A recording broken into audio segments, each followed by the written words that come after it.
I'm pregnant, but it's not your child. My wife Emma came home from work last Tuesday practically glowing with excitement. She does this thing where she gets this particular look in her eyes when she's about to tell me something that usually involves spending money we don't really have. You know that look.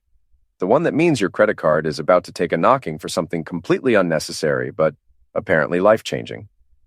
This time was no different, except the news was actually good for once. Her college friend Sarah had invited her on some luxury girls' trip to this exclusive beach resort. Apparently Sarah's loaded now, married to some tech executive named Marcus who makes obscene amounts of money doing whatever rich guys do when they wear suits that cost more than my car. Sarah was covering everything: the resort, food, drinks, spa treatments, the whole 9 yards. Emma was over the moon about it, practically vibrating with excitement as she kicked off those expensive heels that cost more than our monthly grocery budget. I'll be honest, I was genuinely happy for her. We both work hard.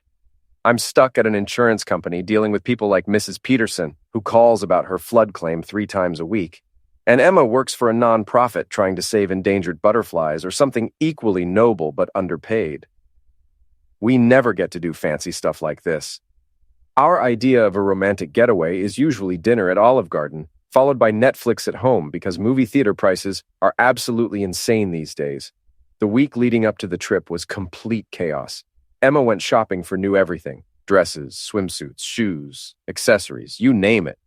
She got her hair done, her nails done, probably some other treatments I didn't want to think about too hard. By the time she was ready to leave, our bedroom looked like Nordstrom had exploded. I joked about whether she'd packed enough stuff, and she just smiled that radiant smile that made me fall for her in the first place. The morning she left, she was practically bouncing off the walls with excitement. She'd been up since 5, double-checking everything and making sure she hadn't forgotten anything important. I made her coffee and toast, which she barely touched because she was too excited to eat. When the Uber arrived, because of course Sarah had arranged premium transportation to the airport, I helped load her bags, which took forever because she'd packed like she was relocating permanently to this beach paradise. I kissed her goodbye and told her to have an amazing time. She threw her arms around me like we were in some romantic movie and said she'd miss me so much, promising to call every night with all the details. I watched the car disappear down our street, genuinely happy for her. She deserved this kind of pampering, this taste of the luxury lifestyle that people like Sarah took for granted. I had absolutely no clue I was watching my marriage drive away in that car. The first night she called right on schedule, and man, the resort looked incredible in the video. Crystal blue water stretching to the horizon, palm trees swaying in the breeze, the kind of place that probably costs more per night than I make in a month. Emma looked amazing too, all tan and glowing, that perfect vacation radiance you can't fake. Behind her I could see what looked like paradise: white marble, infinity pools, staff members who probably made more in tips than I made in overtime. She gushed about everything: the champagne for breakfast, the spa treatments, the incredible dinner they'd just finished. I could hear other women's voices in the background, Sarah and her crew all living it up without a care in the world. It was like watching someone live in a completely different universe, one where money wasn't a constant worry and you could just decide to jet off to paradise on a whim. But something felt off about those calls, and it took me a few days to figure out what. Usually Emma gives me minute-by-minute breakdowns of everything: who said what they ate, who wore the ugliest outfit, every little detail about her day. She once spent 45 minutes telling me about a conversation she'd overheard at the grocery store checkout line. This time her answers were weirdly vague. Just typical vacation stuff, she'd say. You know, spa treatments and pool time. Not exciting enough for a full recap, which was completely unlike the woman who could turn a trip to the mailbox into a 20-minute story. On the second night, she seemed distracted by something happening off-screen. I asked what else they'd done that day, trying to get her to open up like usual, but she just said, typical vacation stuff again, and seemed eager to end the call. The girls were waiting for her, she said, and they were about to head out for the evening. When I joked about her hot date with a Mai Tai, she just said something like that, and looked away. On the third night, I swear I saw a guy in the background during our video call. Just a glimpse, but it looked like Marcus. When I asked about it, Emma seemed flustered for a second before explaining that he'd stopped by to check on things since Sarah liked everything perfect. Made sense, I guess. Rich guy making sure his wife's expensive party was going smoothly, probably standard operating procedure in their tax bracket. But something about the way she hesitated before answering nagged at me. The rest of the week followed the same pattern. Beautiful scenery, glowing wife, vague answers about her day. I started to feel like I was talking to a stranger who happened to look like Emma. The woman I'd married would have given me detailed reviews of every meal, every person, every sunset. This version just smiled politely and made small talk like we were acquaintances at a high school reunion. When she came home a week later, that's when everything really changed. The reunion at the airport was weird. I'd made one of those cheesy welcome home signs with stick figures and hearts, expecting the full rom-com airport scene. Instead, she just walked over like she was reporting for duty, kissed my cheek, not my lips, and said, "Hi, honey," in the same tone you'd use to acknowledge the mailman. The drive home was even weirder. Usually after any trip, even just a weekend visiting her parents, Emma talks my ear off about everything that happened. She'd give me a play-by-play of who said what, complete with commentary and analysis. This time, radio silence. She just stared out the window like she was seeing our neighborhood for the first time, or maybe like she was already missing wherever she'd just been. Her phone was in her lap, and she checked it constantly, which was strange, because Emma usually complained about being too connected to technology. I'd spent the whole week preparing for her return, cleaned the house until it sparkled, bought her favorite flowers, even attempted to cook something that didn't come from a box or require a microwave. The lasagna was probably going to give us both food poisoning, but it's the thought that counts, right? I had candles lit, fancy wine chilling, the whole romantic homecoming setup, but she barely seemed to notice any of it. She claimed she was tired from traveling and wanted to take a shower first, which would have been normal, except she locked the bathroom door. Emma never locked the bathroom door when it was just us. Half the time, she left it open while getting ready, chattering away about her day. I stood there in our kitchen surrounded by flowers and candles, feeling more alone than I had during the entire week she'd been gone. When she finally came downstairs, she was wearing her oldest pajamas and had pulled her hair back in a messy bun. She looked more like herself, but there was still something distant about her, like she was physically present, but mentally still somewhere else entirely. We sat down to my culinary disaster, and I kept waiting for her to open up, to tell me about her week, to act like the woman I'd married instead of this polite stranger. But she just picked at her food and made small talk about the weather, asking about my work week like we were catching up at a reunion. After dinner, she claimed exhaustion and went to bed early. I found her curled up facing away from me, already pretending to be asleep, even though I could tell from her breathing she wasn't. When I tried to put my arm around her, she tensed up and mumbled something about being tired. For the next month, it was like living with a stranger who happened to share my bed and my last name. Emma went through the motions of being married to me, but felt completely disconnected. I tried everything I could think of to snap her out of whatever funk she was in. Brought home flowers, the expensive ones from the fancy florist, suggested date nights, weekend getaways, even offered to take her to one of those pretentious restaurants she loved, where they serve microscopic portions on dinner plate-sized dishes. Nothing worked. She said all the right words, but it was like she was reading from a script written by someone who'd never actually been in love. The worst part was the phone obsession. She guarded that thing like it contained state secrets, angling it away from me and leaving rooms just to check messages. When I asked who kept texting her, she'd say, just work stuff, without even looking up, which made no sense because when does a nonprofit send urgent messages during dinner? Then came that Tuesday morning that changed everything. I walked into the kitchen and found Emma sitting at our dining table, the one we'd bought at a garage sale and refinished together during our first year of marriage, when we thought projects like that were romantic instead of exhausting. She had her hands wrapped around a coffee mug like she was trying to absorb its warmth, staring at the table like it held the answers to all of life's mysteries. Her face was pale, her eyes were red-rimmed like she'd been crying all night, and she had this expression I'd never seen before, like she was about to deliver news that would change everything. It was the look people get right before they tell you someone died or the house is being foreclosed on. "We need to talk," she said in barely a whisper. Those 4 words every husband in the history of marriage has learned to fear. Nobody ever says, "We need to talk," and then announces they won the lottery or got a promotion. It's relationship code for, buckle up, your world is about to get rearranged. I sat down across from her, trying to read her face for clues about what kind of disaster we were dealing with. My mind started racing through possibilities. Job loss, sick parents, some kind of midlife crisis where she needed to find herself by backpacking through Europe. "I'm pregnant," she whispered. For about 3 seconds, my world tilted in the best possible way.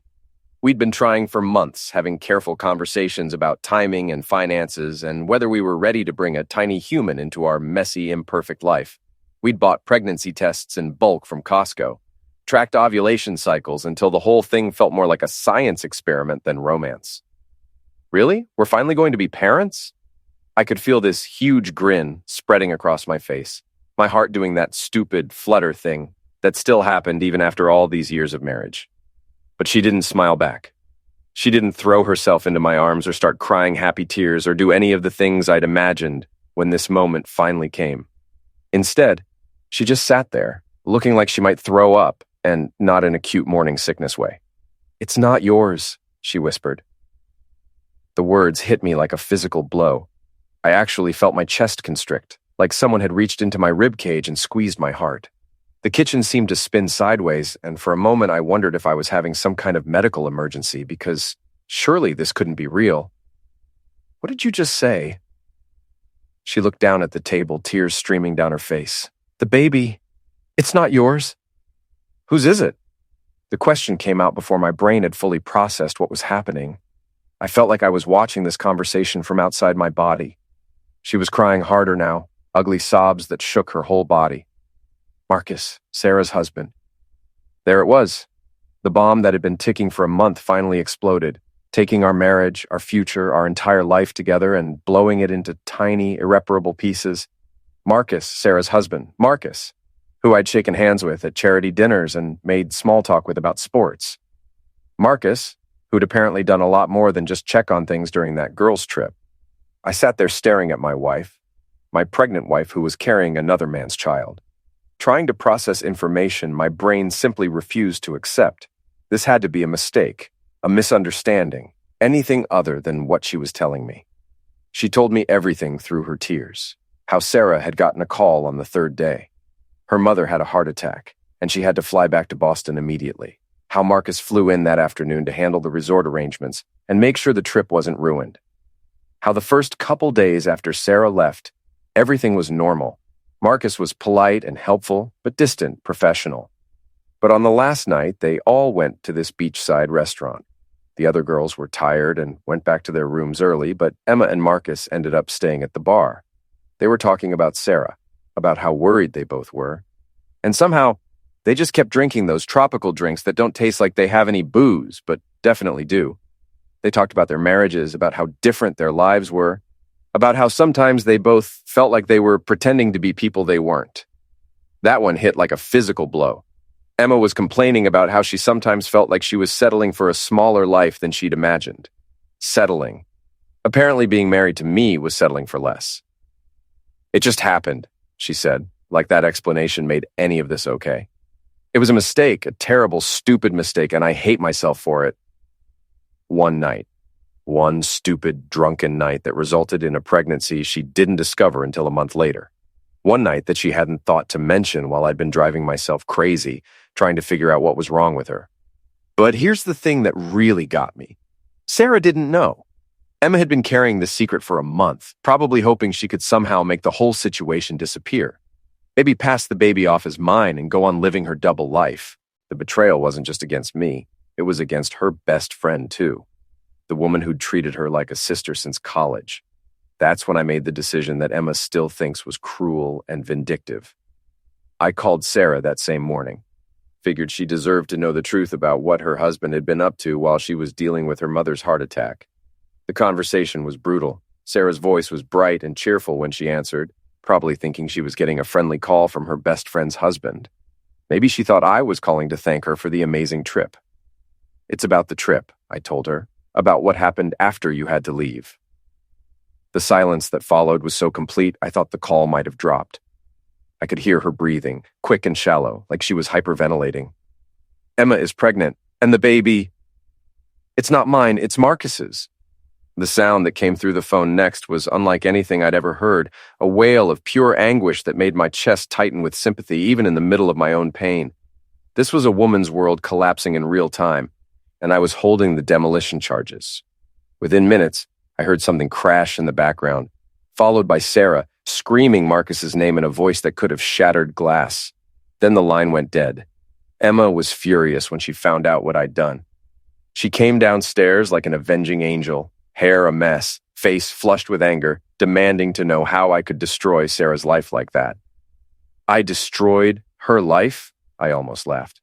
Last time I checked, I wasn't the one who had an affair with her husband. She kept saying I had no right to share her secret, that I should have let her handle it her own way. But her way seemed to involve letting Sarah live in ignorance while Emma figured out how to spin the situation to her advantage. Your own way? I said. You mean the way where Sarah never finds out, and you somehow convince me to raise Marcus's kid while you all continue playing happy families at dinner parties? The next few weeks were absolute hell. Emma tried everything to save our marriage. Tears, apologies, desperate speeches about second chances and the healing power of love. She made lists of reasons we should stay together, cooked elaborate dinners she barely touched, left notes around the house begging for forgiveness. She painted this picture of how we could raise the baby together, how biology doesn't make someone a father, how love and commitment matter more than DNA. Plenty of couples raise children that aren't biologically related to both parents, she said. Step families, adoptions, seed donors, it happens all the time. But those were planned arrangements between consenting adults, not the result of your wife getting knocked up by her best friend's husband during a vacation. Every time I looked at her, I saw someone who'd chosen another man over me. Even if it was just for one night. I'd already checked out emotionally. While she was pleading for our marriage, I was mentally calculating moving costs and wondering about apartment deposits. Some things, once broken, can't be fixed. Some mistakes are too big to come back from. I filed for divorce and started apartment hunting, which was about as depressing as it sounds. Turns out when you're a middle-aged insurance adjuster looking for a place after your wife destroys your marriage, your options are pretty limited. I could afford either a decent apartment in a sketchy neighborhood or a crappy apartment in a decent neighborhood. I went with decent neighborhood and crappy apartment. The place I found was a one-bedroom unit that looked like it had been built during the Carter administration and never updated. Beige carpet, harvest gold appliances, a shower that made you feel like you were being misted rather than actually cleaned. But it was mine. The final conversation with Emma was brutal but necessary. She tried every angle. Tears, bargaining, guilt trips about abandoning a pregnant wife. She worried about what people would think, how it would look. Everyone's going to think you're a monster for leaving your pregnant wife, she said. Let them think whatever they want, I told her. Anyone who knows the truth will understand why I left. Moving out was surprisingly easy. Most of our shared stuff felt like artifacts from someone else's life. Wedding photos, anniversary gifts, furniture we'd picked out together when we thought we were building something permanent. I left it all behind and drove away without looking back. That was 6 months ago. The divorce was finalized last month, about as anticlimactic as legal proceedings get.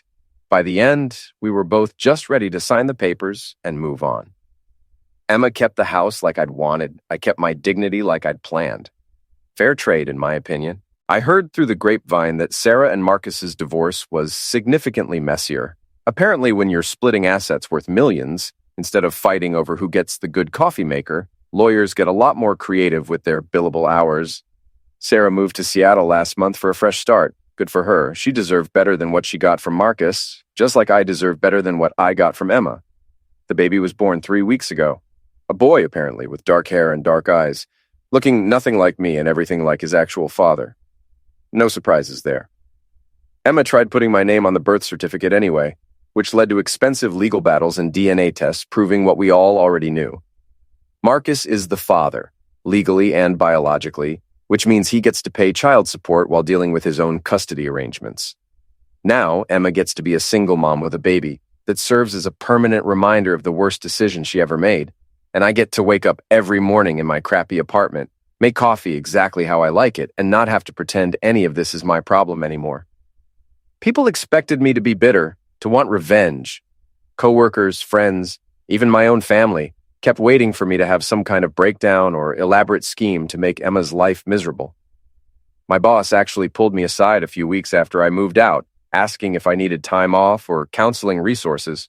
My mother called every other day for the first month, worried I was going to do something stupid or self-destructive. But here's what I learned during those first brutal weeks of living alone in my crappy apartment.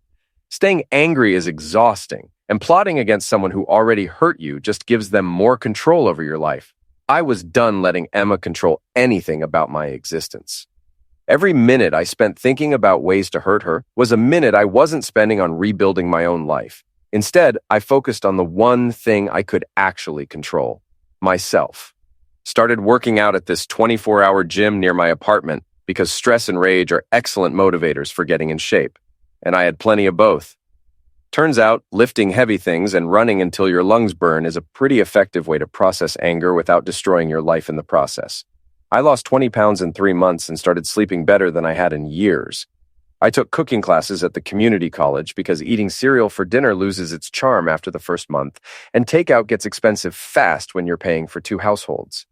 Learn to make actual meals for one person, which is harder than it sounds when every recipe is designed to feed a family. There's something therapeutic about following precise instructions and creating something edible from scratch. Probably the first time in months that I felt like I had control over the outcome of something. Even started dating again, though that's been its own adventure. Explaining your divorce without sounding like a complete disaster requires some creative storytelling. My ex-wife had an affair and got pregnant. Tends to eliminate the mood pretty effectively. So I've learned to go with "we grew apart" for the first few dates. Most women seem to accept that adults sometimes realize they want different things from life. I've been on maybe a dozen dates in the past few months, nothing serious yet. But it's nice to remember that there are women out there who can hold a conversation without checking their phones every 30 seconds, who don't have secret pregnancies or complicated relationships with their best friends' husbands. Simple things like laughing at the same joke or arguing about which movie to see feel revolutionary after living with someone who was mentally and emotionally checked out for months. The weird thing is, I'm genuinely happier now than I was during those last months of my marriage. Not just the relief of not walking on eggshells all the time, but actually happier. I wake up when I want, eat what I want, watch whatever stupid shows I want without anyone sighing dramatically about my life choices. I bought a motorcycle, something Emma would have vetoed immediately because of the insurance implications and safety concerns. It's nothing fancy, just a used Honda that gets great gas mileage. But riding it to work makes me feel like I'm 25 again.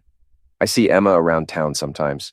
Our city isn't big enough to completely avoid your ex-wife, especially when she's dealing with a newborn, and probably doesn't have the energy to plan her errands around avoiding me. She looks tired in a way that goes beyond normal new mom exhaustion. Like single motherhood isn't the glorious adventure she might have imagined when she was living it up at that resort.